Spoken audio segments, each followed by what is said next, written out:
अस्सलाम वालेकुम नाजरीन। पाकिस्तान दुनिया का एक ऐसा मुल्क है जहां बुनियादी इंसानी हकूक के ऊपर पाबंदी है। बहुत सारे दोस्त, बहुत सारे लोग सिर्फ अकीदे की बिना पर कैद और बंद की सोबतें बर्दाश्त कर रहे हैं। हमारे साथ एक साथी ऐसे हैं जिन्होंने 100 दिन तकरीबन जेल में गुजारे।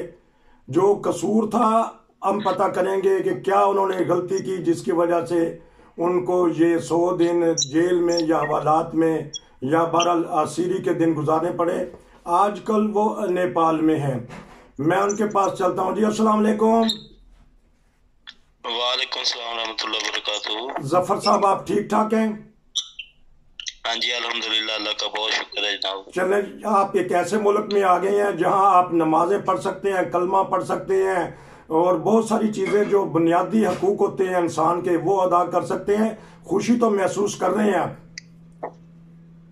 हाँ जी, अल्हम्दुलिल्लाह, इधर किसी को कोई पाबंदी नहीं है। हर कोई अपने मजहब का के लिहाज से इबादत कर सकता है, नमाजें पढ़ सकता है।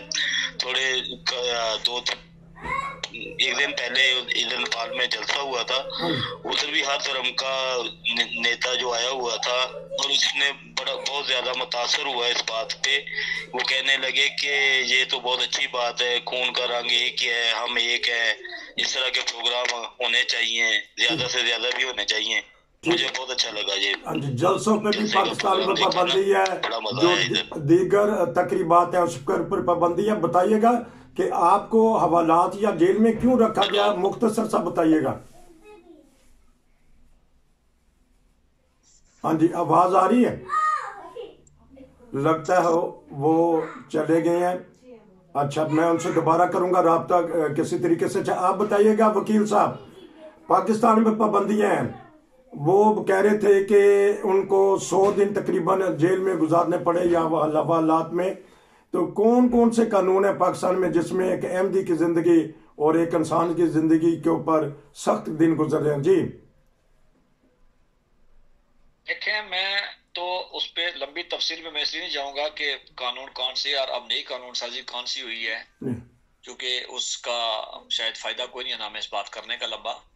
लेकिन शायद अगर दुनिया की तारीख में देखें तो तमाम अंबिया पे या तमाम अंबिया के मानने वालों पे इनफरादी तौर पे जितनी कानून साजी की गई वो सारी का जुज़फ़कुल जो है वो अब पाकिस्तान में मौजूद है।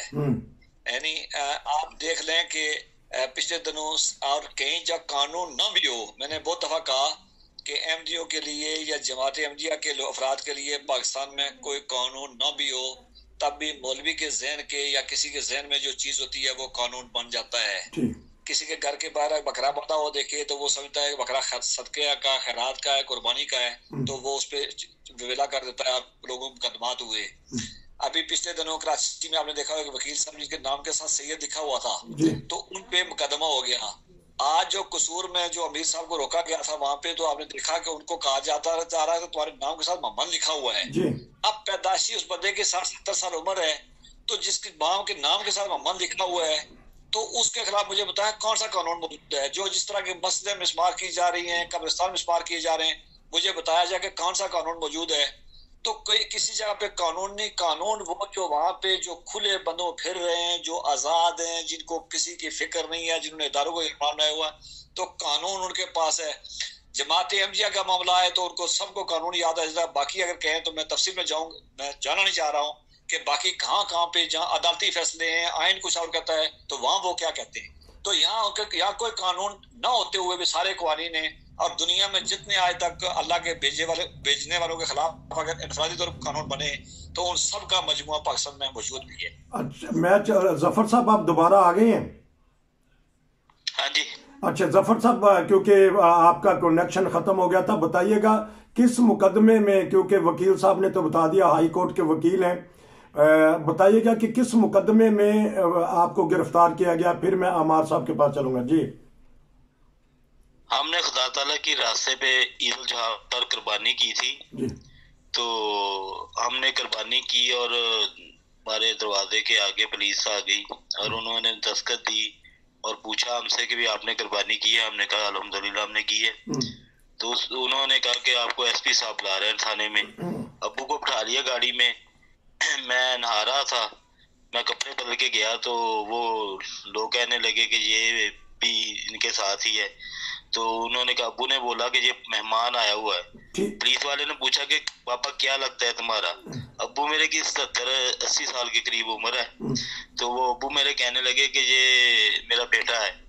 तो वो पुलिस वाला ये कहने लगा कि बाबा आप नीचे आ जाओ, गाड़ी से उतर जाओ और इसको ਅਸੀਂ ले जाते हैं, उधर एसपी साहब से बात करनी है। तो अब्बू ने कहा नहीं, कुर्बानी तो मैंने की है, मेरे घर में कुर्बानी हुई है, लेकिन मुझे लेके जाओ। लेकिन वो पुलिस वाले बज़ेद हो गए। तो मैंने खाना भी नहीं खाया था। मैंने उधर अपनी भाई की बेगम को कहा कि मुझे ना सालन डाल दो टिफिन में। तो मैं वो सालन वैसे ही ले गया थाने में, जाके मैंने वो खाना खाया, कुर्बानी का गोश्त जो थाने में बैठ के खाया। तो एसपी साहब से मुलाकात हुई तो एसपी साहब कमरे में हमें ले बुलाया। वो कहने लगा कि आपके क्यों इतने खिलाफ मुल्ला लोग जो आपके क्यों खिलाफ हो गए चाचा? अबू को कहने लगे। अबू ने कहा बेटा देख लो, हमने कौन सी कोई गलती या कोई गुनाह किया है? हमने खुदा ताला के रास्ते पे कुर्बानी की है ना। उसने कहा कोई बात नहीं, आप पे पर्चा नहीं होता। अबू ने कहा भाई ठीक है। अबू बड़े खुश हुए। अबू ने कहा चलो ठीक है, नहीं होता तो अच्छी बात है। मैं भी आपकी तरफ अभी आपकी तरफ आता हूँ, मैं जरा पता कर लूँ। अमार साहब आप भी हैं, मौजूद हैं? जी जी मैं मौजूद हूँ। अच्छा, मैं आपसे सवाल करूंगा जो हमारे पाकिस्तान में, क्योंकि कल मुसद्दिक मलिक साहब ने कहा कि एक नहीं दो पाकिस्तान है। मैं कहता हूं कि एक नहीं 2, 3, 4 पाकिस्तान है। अहमदियों के लिए और पाकिस्तान बना दिया गया है।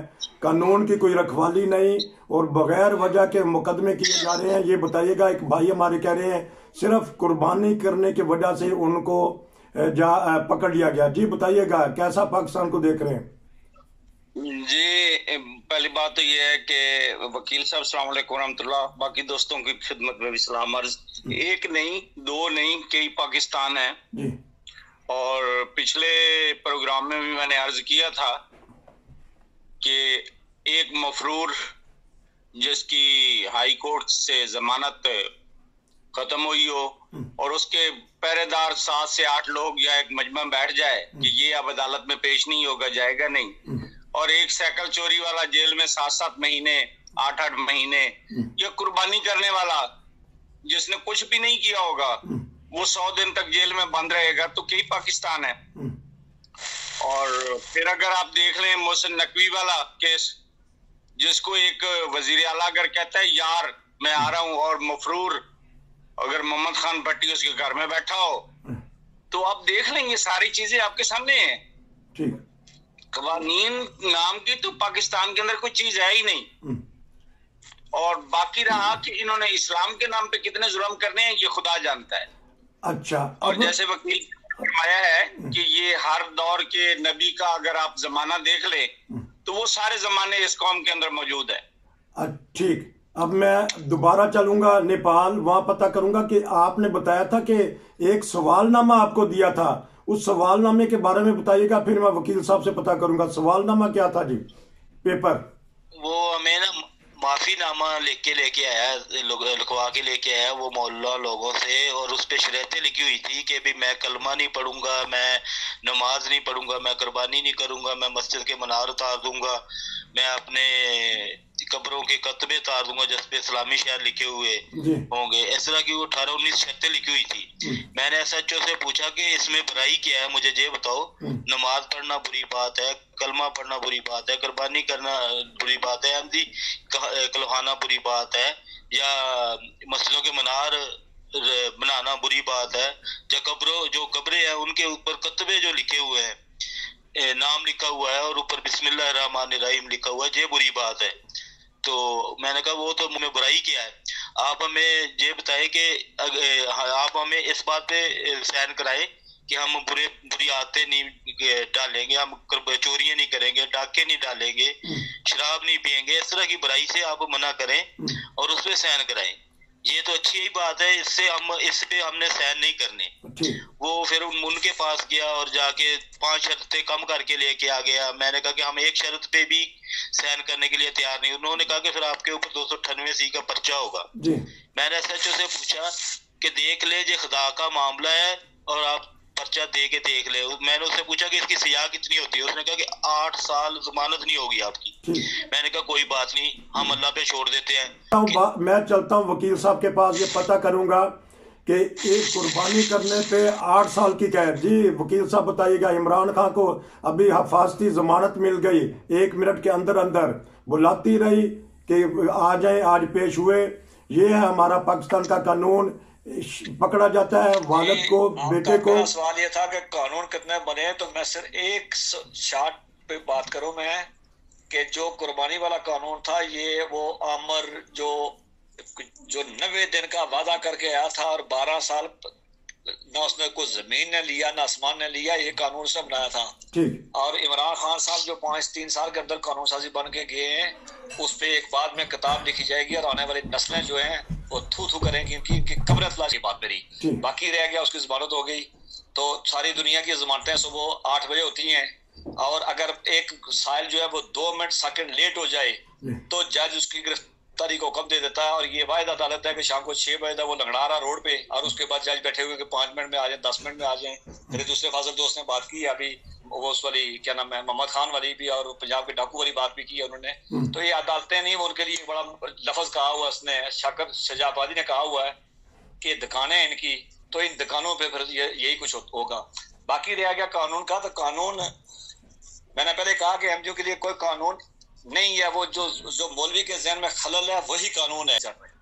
कानून का गलत इस्तेमाल हो रहा है। अमार साहब आप बताइए, जर्मनी से कभी हमने यहाँ भी देखा कि गलत कानून का इस्तेमाल हो रहा हो पाकिस्तान में? यहाँ पे तो अल्लाह का फजल ये है कि यहाँ पे अगर एक छोटे से छोटे इदारे का वो आम सा बंदा भी दस्तखत कर देता है तो वो कानून की शक्ल ही होता है और उसको कोई चैलेंज नहीं करता। जी।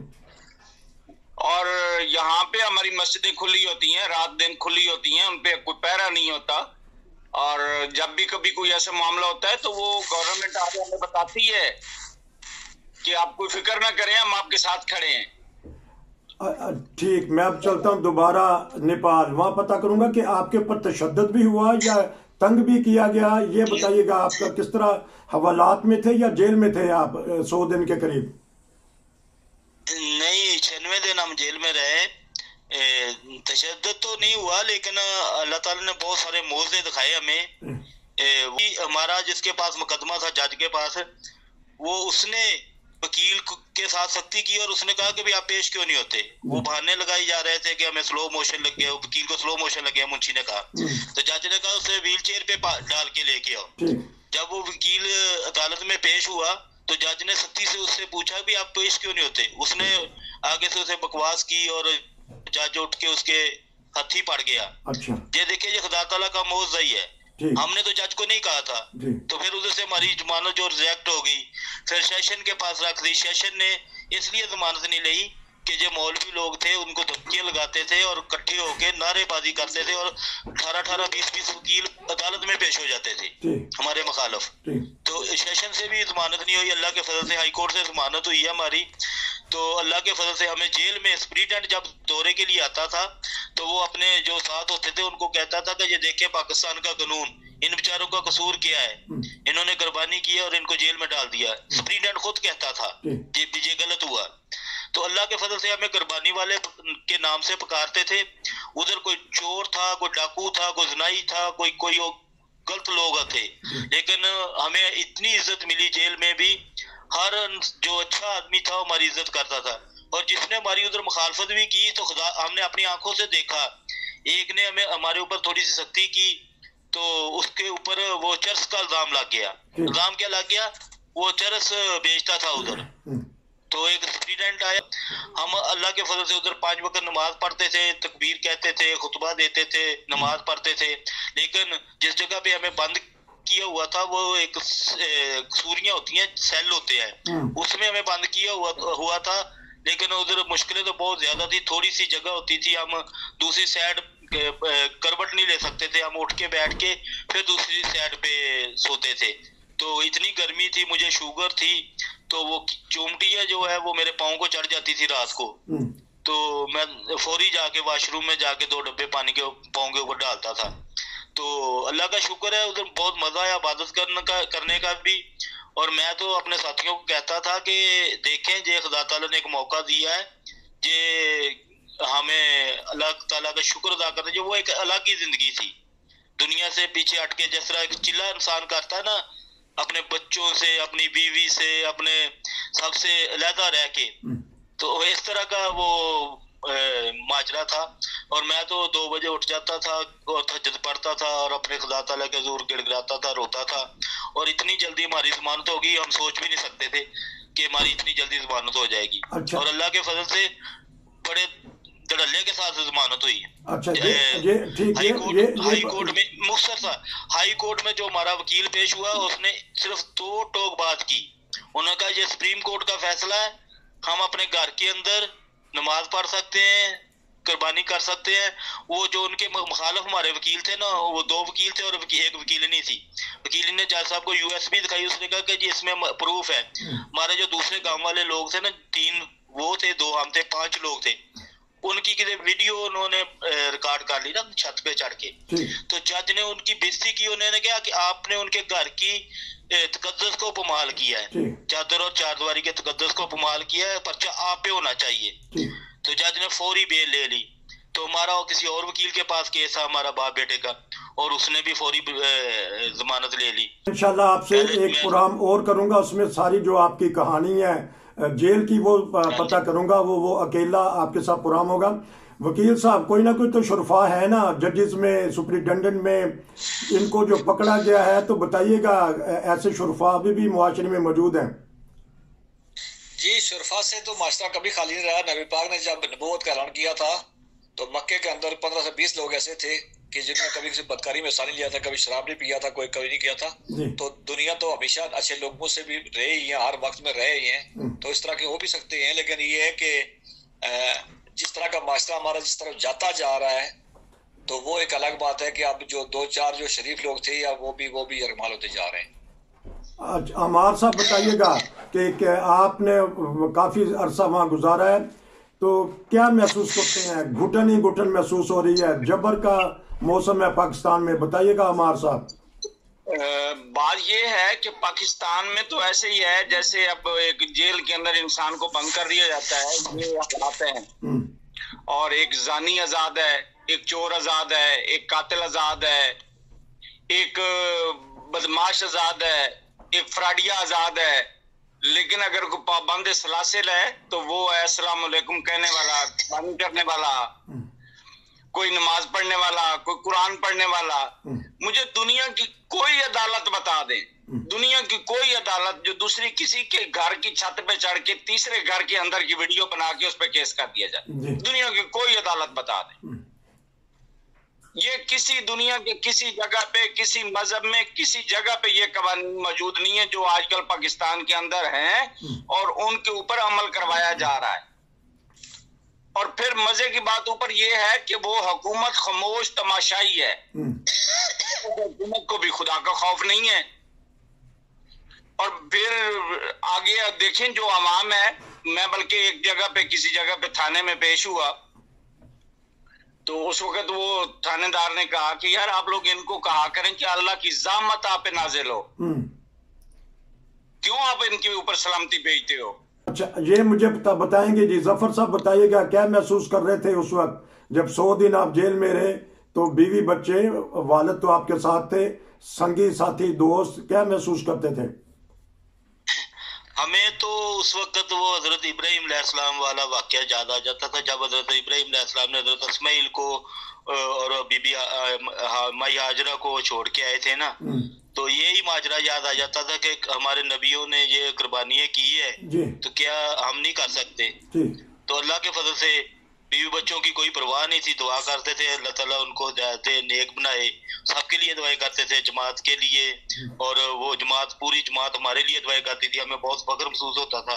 हमें तो पता ही नहीं चला कि 3.5 महीने हो गए हमें जेल में। अच्छा। हमें तो ऐसे लगा कि कल आए और आज जा रहे हैं बस मेरी अपनी तो यही कैफियत थी। मुझे तो नहीं पता चला कि इतने 96 दिन हो गए हमें जेल में। अच्छा। तो मुझे तो एक हफ्ता तकरीबन 1 हफ्ता इस तरह ही लगा जी भाई हम अभी आए अभी जा रहे हैं बाहर। तो एक वाक्य है, वो मैं मुख्तसर करके आपको बता देता हूँ। जब वो हमारे दूसरे 3 लोगों की रिहाई होगी ना, हम 2 बाप बेटा रह गए एक सेल में ना, तो उन्होंने मुझे निकाल के ना अलहदा कर दिया बाप से। अच्छा। तो मुझे बाप की फिक्र थी, तो मुझे बहुत परेशानी हो रही थी कि मेरा बाप केला रह गया, मुझे अलग कर दिया। तो मुझे कब की तारी होगी, मुझे कांबा चढ़ गया ना। अच्छा। तो मैंने पुलिस वाले को बोला कि ये पक्खा बंद कर दो, मुझे सर्दी लग रही है। वो मुझे मजाक करने लगा, तो वो कहता आपके तो पसीने, माथे पे पसीना आया हुआ है, तो आप कह रहे सर्दी लग रही है, आप घबरा गए, आप खौफ खा रहे हो, बड़े बड़े इधर खौफ खा जाते हैं। तो मैंने उसी वक्त रोशनी पढ़ना शुरू कर दिया।